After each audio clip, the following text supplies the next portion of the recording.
Hack हो सकती है, उसका वोट इधर डाला तो इधर जा सकता है, कुछ कुछ हो सकता है। ये पहली बार आया। नई बैटरी उस दिन एक डाली जाती है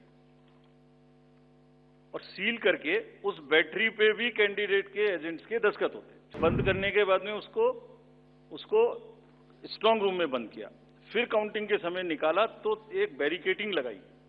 उस बैरिकेटिंग के बीच में से जाएंगे, इधर उधर से नहीं जाएंगे ताकि कोई मिक्सअप ना हो।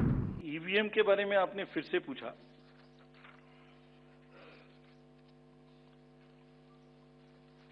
बहुत बार मैं बता चुका हूं आपको, थोड़ा समय लगेगा तो फिर से बता देता हूं। 6 महीने, लगभग 5-6 महीने फर्स्ट एफएलसी शुरू होती है ईवीएम की। मैं 2 बात बता रहा हूं, बस मोटी सी 2 बात, बाकी सब आपको मालूम है। वो टेम्पर नहीं हो सकती, उसमें कोई कनेक्शन नहीं हो सकता। अभी लोग पूछते हैं जब पेजर से उड़ा देते हैं तो ईवीएम को कैसे हैक नहीं कर सकते, ये भी पूछते हैं। जब कोई किसी कंट्री में पेजर से उड़ा दिया तो ईवीएम हैक हो जाएगी। अरे भाई, पेजर कनेक्टेड होता है, ईवीएम कनेक्टेड नहीं होती। एनीवे, 2 बात मोटी मैं आपको बताता हूं, बहुत मोटी। 5-6 महीने पहले एफएलसी होती है, first level checking of the EVMs, और मेरे पास में एक पूरा रिकॉर्ड है। ये हम जो भी ईवीएम की शिकायतें बाय द वे आई हैं, वो हमारे पास 20 शिकायतें आई हैं। हर 20 शिकायत का हम इंडिविजुअल जवाब देंगे, फैक्ट बाय फैक्ट। सो इसमें कोई डाउट नहीं है। We will convey to each candidate to assure, this is our duty. Actually हमारी ड्यूटी है कि अगर कैंडिडेट ये पूछ रहे हैं कि आप बताइए, तो हम उन्हें बताएंगे, निश्चित रूप से बताएंगे, लिख के बताएंगे, पूरा डिटेल्ड बताएंगे और जल्दी ही बताएंगे। तो I am not going into individual cases, और उन सबको पब्लिश भी कर देंगे ताकि आप सबको भी पता लग जाए। But first level checking, randomisation, second randomisation, storage में रखना, स्टोरेज से बाहर निकालना, कमीशनिंग करना, कमीशनिंग के बाद वापिस स्टोरेज में रखना, फिर उसको पोलिंग डिस्पर्सल के दिन ले जाना, फिर उसको बूथ पे पहुंचाना, बूथ पे पूरा दिन वोटिंग कराना, फिर सील करना, फिर वापस स्टोरेज में रखना, फिर काउंटिंग के दिन निकालना, फिर पूरे दिन दिखाना। इसमें हर समय पर पॉलिटिकल पार्टी या उस कैंडिडेट या उसका एजेंट मौजूद रहते हैं। जब मशीन में कमीशनिंग होती है उस दिन उसमें बैटरी डाली जाती है। पहले आया था, पहले और बहुत सारी चीजें आई थी कि वो हैक हो सकती है, उसका वोट इधर डाला तो इधर जा सकता है, कुछ कुछ हो सकता है। ये पहली बार आया। अब हम ये भी सोच रहे हैं कि इससे अगला क्या आएगा, हम नहीं समझ पा रहे इससे अगला क्या आएगा, बट लगता है अगला भी कुछ आएगा, रुकेगा नहीं। मतलब कितनी बार। एनीवे, कमीशनिंग बहुत जरूरी है समझना। वोटिंग से करीब 5 या 6 दिन पहले कमीशनिंग होती है। 5-6 दिन पहले उस दिन मशीन में सिंबल पड़ते हैं। तो अब मशीन में अभी तक नई बैटरी उस दिन एक डाली जाती है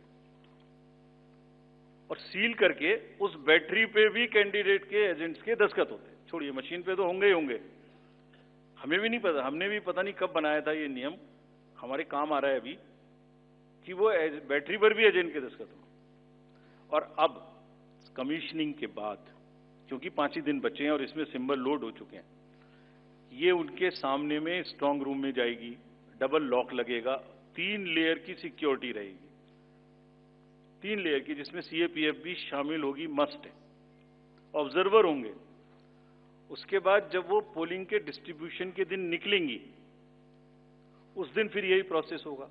सारा प्रोसेस वीडियोग्राफ होगा, यानी वीडियोग्राफ होने के बाद फिर वो फील्ड में पहुंचेंगे, सेक्टर मजिस्ट्रेट साथ में रहेंगे, फिर कैंडिडेट के एजेंट साथ में रहेंगे, फिर वहां पहुंचेगी, फिर कहेंगे भाई देख लो इसको, सब ठीक है, जो आपको नंबर दिया, हाँ, और उसके नंबर भी सबसे शेयर किए जाएंगे।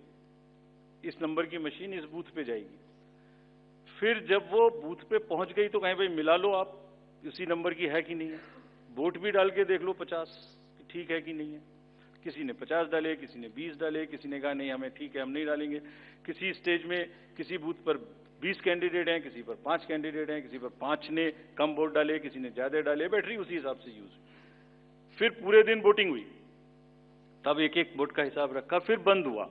बंद होने के समय में एंड ऑफ क्लोज ऑफ पोल में फिर से दस्तखत कराए, फिर से हिसाब लगाया कितने वोट पड़े, फिर से फॉर्म 17C दिया, उसको कितना दिखाएंगे, कौन दिखाता है इतना, बताइए। कोई एक प्रोसेस कंपैरेटिव बताइए पूरी कंट्री में जहां पब्लिक डिस्क्लोजर, पार्टिसिपेशन इतना अधिक हो।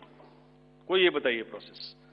उसके बाद में बंद करने के बाद में उसको स्ट्रांग रूम में बंद किया, फिर काउंटिंग के समय निकाला तो एक बैरिकेटिंग लगाई।